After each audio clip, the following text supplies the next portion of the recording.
একেবারে রাস্তার উপরে সব দোকানপাট। ইছামতি নদীর অবস্থা দেখো সম্পূর্ণরূপে শেষ। চলে এসেছে বাঁধাকপি। এটা মূলত একটা পাইকারি হাট, প্রতি সোম, বৃহস্পতি এবং শনিবার এখানে বসে।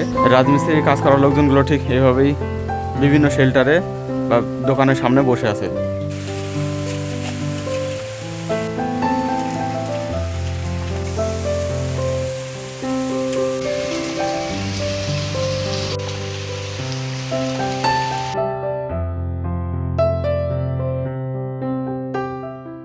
গুড মর্নিং গাইজ, সকাল 5:30টার মতো বাজে আর আমি এই মুহূর্তে আছি দত্তপুলিয়াতে। এটা ভারত বাংলাদেশ সীমান্তবর্তী একটি গ্রামীণ এলাকা। আর আজ এই ভিডিওতে দেখাবো আমি তোমাদেরকে life near India Bangladesh border area village. শুধুমাত্র ভারত বাংলাদেশের সীমান্তবর্তী এলাকা নয়, আমি যেই স্থানে যাব সেই স্থানটা হচ্ছে নদিয়া এবং উত্তর চব্বিশ পরগনা জেলার সীমান্তবর্তী এলাকা, মানে বর্ডার পড়ে ওই জায়গাটা।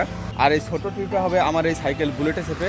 আমার পাশে দেখতে পাচ্ছ এই মুহূর্তে যে রাস্তাটি রয়েছে, দেখে শুনশান মনে হলেও পরেও এই সকালবেলা তো ভীষণই ব্যস্ত রাস্তা, দেখতেই পাচ্ছ সময় সময় গাড়ি যাতায়াত করতেই আছে। এখান থেকে মোটামুটি 9-10 কিলোমিটারের মধ্যে হাড়ংঘাটা রেলওয়ে স্টেশন রয়েছে। ম্যাক্সিমাম লোকের মূলত সেখানেই গন্তব্য, কারণ সেখান থেকে ট্রেন ধরে তারা তাদের বিভিন্ন গন্তব্যে যেয়ে থাকে। এছাড়া এই রোড ধরে রানাঘাটেও যাওয়া যায়। যাই হোক, আমার বুলেট রেডি ট্রিপের জন্য। দেখো সকাল সকাল কিন্তু প্রচুর মানুষ এই রাস্তাতে মর্নিং ওয়াকে বেরোয়। আর আজকের আবহাওয়াটা সম্পূর্ণরূপে একেবারে মেঘলা আবহাওয়া। অন্যান্য দিন এই সময়ে আকাশে রোদ্দুর উঠে যায়, তবে আজ যেহেতু বৃষ্টির মুহূর্ত চলছে, মাঝে মধ্যেই বৃষ্টি হচ্ছে গরম পড়ার সাথে সাথে, তো সেই জন্য আজকের আবহাওয়াটা দেখছি মেঘলা আকাশে আছে, হয়তো বৃষ্টি হলেও হতে পারে। আর দেখো এই সময়ে সকালবেলা কত ব্যস্ত রাস্তা। এই দত্তপুলিয়া থেকে ভারত বাংলাদেশ বর্ডার যদি স্ট্রেট ধরা হয় তাহলে 2 কিলোমিটারও হবে না, আর যদি বাই রোড যাওয়া হয় তাহলে সেটা মোটামুটি 3 কিলোমিটারের আশেপাশে পড়ে যায়। যাই হোক, সামনে চলে এসেছে দত্তপুলিয়া মোড়ের মাথা বলা হয় এই স্থানটিকে। আর এখানেই এই রানাঘাটগামী রাস্তা এসে মিশেছে 9 নম্বর রাজ্য সড়কে, যেটা অদূর ভবিষ্যতে 312 নম্বর জাতীয় সড়ক বা ভারতমালা প্রজেক্টের রাস্তা হবে। এই স্থানটি হচ্ছে বর্তমান মোড়ে মাথার কন্ডিশন। এখান থেকে সোজা চলে গেছে কৃষ্ণনগরের দিকে, আমরা যাব ডান দিকে। এখানকার সকালের যে মার্কেট সেটা তোমাদেরকে দেখাবো।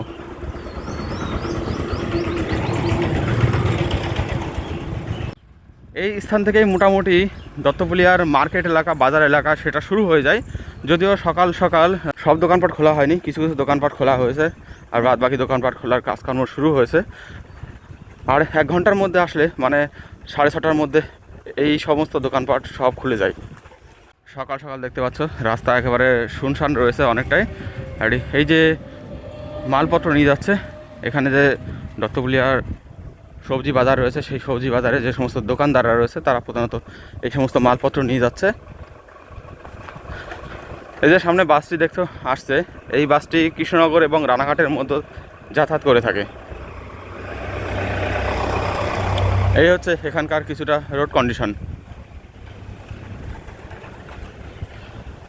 এই দেখো খাসির দোকান খুলে গেছে সকাল সকাল। খাসিতে এখন 1150 টাকা কিলো বিক্রি হচ্ছে। এই রাস্তাটা বিগত কয়েক দশক ধরে দেখছি এভাবে জোড়াতালি দিয়েই চলছে। যাই হোক, এখানে তো একেবারে রাস্তা সমস্ত শুনশানই রয়েছে। কয়েক ঘন্টা পর বা ঘন্টাখানেক পরে আসলে পরে এই রাস্তা একেবারে যানজটপূর্ণ হয়ে যায়। আমি যেহেতু একেবারে সাত সকালে এসেছি, সেজন্যই এই বাজার এলাকাও একেবারে ফাঁকা ফাঁকা লাগছে। না হলে এই সমস্ত স্থান দিয়ে হাঁটা যায় না, বিশেষ করে বিকেলের পরে মারাত্মক লেভেলের ভিড় হয়। এবার অদ্ভুত একটা জিনিস আমি তোমাদেরকে দেখাবো এখানে সামনে। চলো, সামনের ওই যে একটু গ্যাদারিং মতো যে দেখতে পাচ্ছ, ওইখানটাতেই রয়েছে এই অদ্ভুত জিনিসটা। আর এই অদ্ভুত জিনিসটা হলো, এখানে একেবারে রাস্তার উপরেই মাছের মার্কেট বসে। দেখতে পাচ্ছ এখানে প্রচুর মানুষ আসে মাছ কিনতে এখান থেকে। এই যে মাছের মার্কেটটা রয়েছে একেবারে সম্পূর্ণরূপে রাস্তার উপরেই। বহু বছর ধরে দেখছি এটা, আমার ছোট অবস্থা থেকেই। দেখো একেবারে রাস্তার উপরে সব দোকানপাট, দাঁড়িয়ে আসা যাওয়া করতে অনেক অসুবিধা।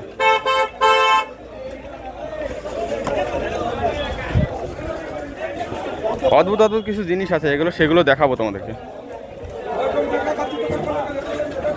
এই মাছের মার্কেট শেষ হলো, আর তারপরেই চলে আসলো আর একটা অদ্ভুত জিনিস। আমার জন্মের আগের থেকে রয়েছে এটা, কনজেস্টেড ব্রিজ ইছামতি নদীর উপরে। একটা গাড়ি গেলে আর একটা গাড়ি পাশে যাওয়ার আর জায়গা থাকে না, গাড়ি কি একটা সাইকেল পর্যন্ত ঠিক করে যেতে পারে না। এই হচ্ছে আর একটা অদ্ভুত জিনিস।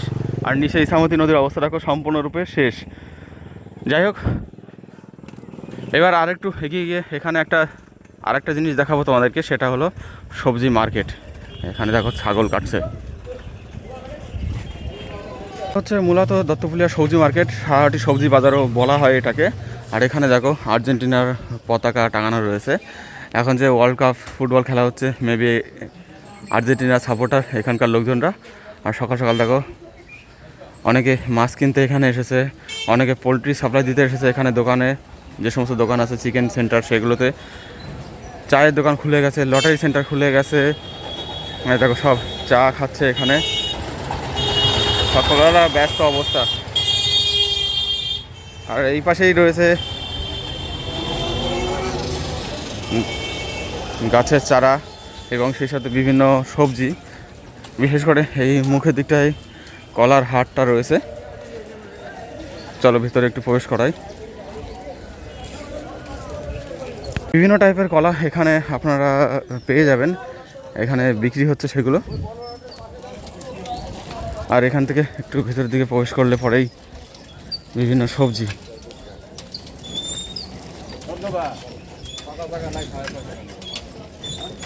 কাঁঠাল কত এসেছে দেখো। এটা মূলত একটা পাইকারি হাট, প্রতি সোম, বৃহস্পতি এবং শনিবার এখানে বসে। আজ হচ্ছে সোমবার, আর সকাল সকাল যেহেতু বৃষ্টির একটা মুহূর্ত রয়েছে, এমনকি ছিটে ফোটা বৃষ্টি পড়ছেও, যার জন্য সবজি সেকশনে কিন্তু কোনো রকম কোনো সবজি এখনও এসে পৌঁছায়নি। এখানে অল্প কিছু সংখ্যক এই যে আদা, রসুন, পেঁয়াজ এগুলোই এসেছে। আর বাদ বাকি এই স্থানটা একেবারে সম্পূর্ণরূপে ফাঁকা। যদি বৃষ্টি না পড়ে আর কিছুক্ষণ পরে এই এলাকাটা একবার সম্পূর্ণরূপে লোড হয়ে যাবে সবজিতে। ধীরে ধীরে সবাই নিয়ে আসছে এদিক ওদিক থেকে, তবে বৃষ্টিতে জানি না আজকের হাটটা ব্যাঘাত ঘটাবে কিনা। এই মার্কেট থেকেই লরি ভর্তি করে পটলও যেতে দেখেছি দিল্লির দিকে। যাই হোক, সকালবেলা বৃষ্টি কিন্তু শুরু হয়ে গেছে, টুকিটাকি জিনিসপত্র সবজি সব নিয়ে আসা শুরু করে দিয়েছে। এখানে মুখের দিকে মূলত কলাটাই পাওয়া যায়, হোটেলও রয়েছে কিছু। স্থানীয় চাষিরাই প্রধানত এখানে তাদের কলা বা সবজি এই সমস্ত নিয়ে এসে থাকে পাইকারি বিক্রি করার জন্য। আর এই রাস্তা এদিকে চলে গেছে সোজা বনগা। এই দেখো সবজি আসার কথা বলছিলাম, চলে এসেছে বাঁধাকপি। আমি জানি না কোথায় চাষ হয় এগুলো, কারণ এখন যেহেতু গরমের মরশুম, গরমের সময়ও বাঁধাকপি। এখানে একটা ছোট মার্কেট মতনও রয়েছে এই সবজি বাজারের জন্য, এটাকে সারাহাটি সবজি বাজারও বলা হয়ে থাকে। এই এলাকাটি মূলত সিন্দ্রানী গ্রাম পঞ্চায়েতের মধ্যে পড়ে। আর আমরা এখন কিন্তু উত্তর 24 পরগনা জেলাতে প্রবেশ করে গেছি। এখানে সামনে দেখতে পারবে কিছু বাস দাঁড়িয়ে আছে, এই বাসগুলো মূলত এখান থেকে বনগাঁর দিকে যাত্রা করে থাকে। আর যে বৃষ্টির কথা বলছিলাম, সেই বৃষ্টি কিন্তু দেখতে পাচ্ছ পড়ছে, রাস্তা কিন্তু কম বেশি ভিজে আছে। জানি না সকাল সকাল লাইভ এদের শুরু হওয়ার আগেই শেষ হয়ে যাবে কিনা, কারণ এই বৃষ্টির জন্য তো সব কিছু বন্ধই হয়ে যেতে বসবে আর কিছুক্ষণের মধ্যে। আমিও দেখবো, যতটা দেখানো যায় দেখাবো। আর দেখো সকাল সকাল যারা মাছ কিনেছে হকারি করবে, মানে গ্রামে গ্রামে বিক্রি করবে, তারা কিন্তু বেরিয়ে পড়েছে। একেবারে সাইকেলে চেপেই তারা যাচ্ছে। সামনেই দেখতে পাচ্ছ, আমার এক হাতে যেহেতু সাইকেল রয়েছে এবং আর এক হাতে ক্যামেরা, তো আমি সেক্ষেত্রে জুম করে দেখাতে পারছি না তোমাদেরকে। সামনেই এই রাস্তাতে সাইকেল চালিয়ে যাচ্ছে দেখো। এই দেখো বাইকে করে কলা নিয়ে আসছে চাষিরা। জানি না এই বিষয়টা কতক্ষণ এবং কেমনভাবে স্থায়ী হবে, তবে আজকের জীবনযাত্রায় বাধা তো দান করবে, এটা বুঝতেই পারছি। আর বাইরে সকাল সকাল ভ্যানে বা অন্যান্য গাড়িতেও কিন্তু এরকম সবজি আসছে, কলা আসছে। এই দেখো টোটো ভর্তি করে যাচ্ছে কলা ওই হাটের দিকেই। এখন যে জায়গাতে এসে পৌঁছেছি তার নাম হচ্ছে কুঠি বাড়ি, ওই সারাহাটি সবজি বাজারের পাশেই। এখান থেকে বামের দিকে গ্রামের ভিতরে যাওয়ার একটু চেষ্টা করবো। আর এদিকে দেখো সব জায়গায় আর্জেন্টিনার পতাকা। আর এই রাস্তায় প্রবেশের বেশ কিছু কারণ রয়েছে, প্রধানত ভিলেজ লাইফ স্টাইল তোমাদেরকে দেখাতে পারবো। আর তাছাড়া এই রাস্তাটা এদিকে একেবারে ভারত বাংলাদেশ সীমান্তবর্তী এলাকার দিকে চলে গেছে। এখন শুধুমাত্র গরমের মরশুম বলে স্কুল কিন্তু মর্নিং স্কুল চলছে।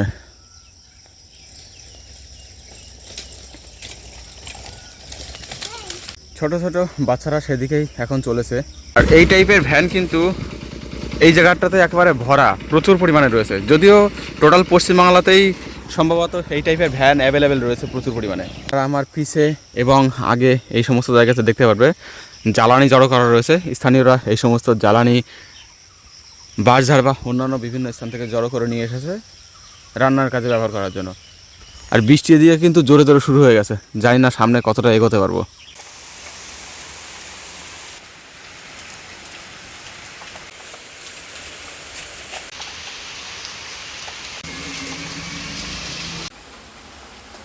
তো যেমনটা বলেছিলাম যে বৃষ্টি আসবে, ঠিক তেমনটাই শুরু হয়ে গেছে। রাস্তা একেবারে সম্পূর্ণরূপে ভিজে গেছে। আর তার মধ্যে থেকেই ওই হাটে মালপত্র নিয়ে যাওয়ার প্রক্রিয়া চলছে। আমি আপাতত এই জায়গাতে শেল্টার নিয়েছি, জানি না এরপরে আগে আর এগোতে পারবো কিনা, কেননা কেমন একটা নিম্নচাপের মতন শুরু হয়েছে। আর আজ সকাল সকাল যারা তাদের কর্মযজ্ঞে বেরিয়েছিল, গ্রামের দিকের কর্মযজ্ঞ মানে বুঝতে পারছো, হয় চাষবাসের কাজ, না হলে ছোটোখাটো কোনো ব্যবসার কাজ, আর না হলে রাজমিস্ত্রির কাজ। তারা কিন্তু মানে তাদের প্রত্যেকের কাজ একরকম, আজ মাটি হওয়ার জোগাড়। রাজমিস্ত্রির কাজ করার লোকজনগুলো ঠিক এইভাবেই বিভিন্ন শেল্টারে বা দোকানের সামনে বসে আছে। কি করবে, পৌঁছাতেও পারছে না, আবার পৌঁছালেও কাজও শুরু করতে পারবে না। গ্রাম্য জীবন, আর সীমান্তবর্তী গ্রাম্য জীবন হলে তো কোনো কথাই নেই।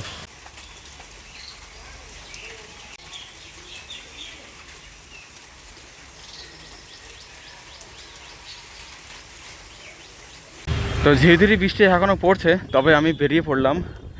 আর সামনের দিকে এগোবো না, কারণ সামনের দিকে এগোতে গেলে আর আজকের আবহাওয়া দেখে যা অনুভব করতে পারছি, সারাদিনই কম বেশি এরকম বৃষ্টি হবে। আর শুধু বৃষ্টি নয়, বৃষ্টি হলে পরে সমস্যায় পড়তে হবে। তো এই হচ্ছে গ্রাম্য জীবনের ছোট্ট একটা ঝলক। আরও দেখানোর চেষ্টা করতাম, তবে বৃষ্টির কারণের জন্য আর এগোতে পারছি না, কারণ নির্দিষ্ট শেল্টার পাবো কি না সেটা নিয়ে ধন্দে আছি। আর দেখো, বৃষ্টি থামার পরপরই মোটামুটি যে সমস্ত গাড়িওয়ালারা, বাইকওয়ালারা, সাইকেলওয়ালারা আশেপাশে শেল্টার নিয়েছিল, তাদের ছোটাছুটি শুরু হয়ে গেছে। কারণ আবার কখন বৃষ্টি শুরু হয় তার ঠিক নেই, তার আগে নিজে যার যার বাড়িতে পৌঁছে যাবে সবাই। আরে কাকা, তোমার তো দেখছি খুব জোর, তোমার থেকে আমার জোর কম নেই।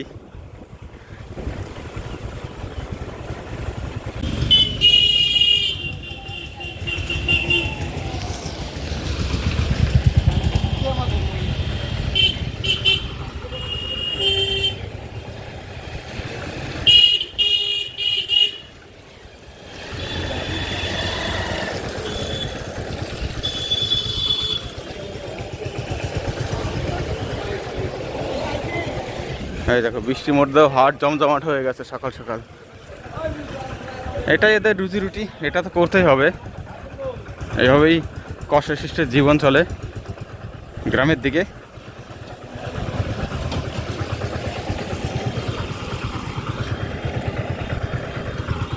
আর এই দেখো, এত বৃষ্টির মধ্যেও, যদিও এখনও বৃষ্টি একটু কমেছে, মাছের হাট কিন্তু ওঠেনি এত বৃষ্টির মধ্যেও, দুপাশেই রয়েছে।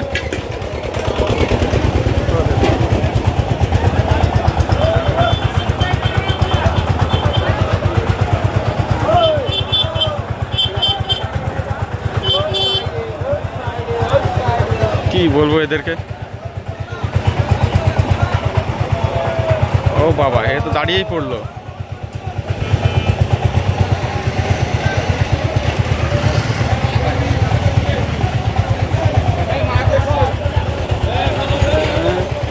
হ্যাঁ, কাকা সাইড দাও।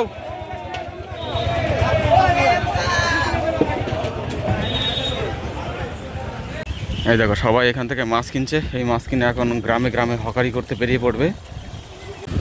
তো যেমনটা আন্দাজ করেছিলাম, বৃষ্টি আবারও শুরু হয়ে গেছে। আর এর মধ্যেই চলবে এই সমস্ত প্রক্রিয়া, এই সমস্ত কর্মজীবন।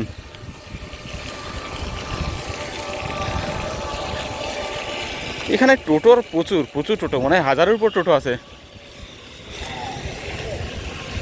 আর সত্যি কথা বলতে কি, প্রচুর বেকার ছেলে মেয়ে এই টোটোর দৌলতেই দু পয়সা করে খাচ্ছে। জানি না কত টাকা করে ইনকাম করতে পারে পার ডে তারা, তবে অন্ততপক্ষে দিন গুজরান কোনো রকম হয়ে যায়। এই দেখো, সামনে এখানে লাইন দিয়ে, ক্যামেরা তোমাদের দেখাতে যাচ্ছি না, আমার সামনে এখানে অন্ততপক্ষে খান 10 টোটো আছে, আগে পরে মিলিয়ে। রাস্তার কন্ডিশন তো খুবই খারাপ এখানে।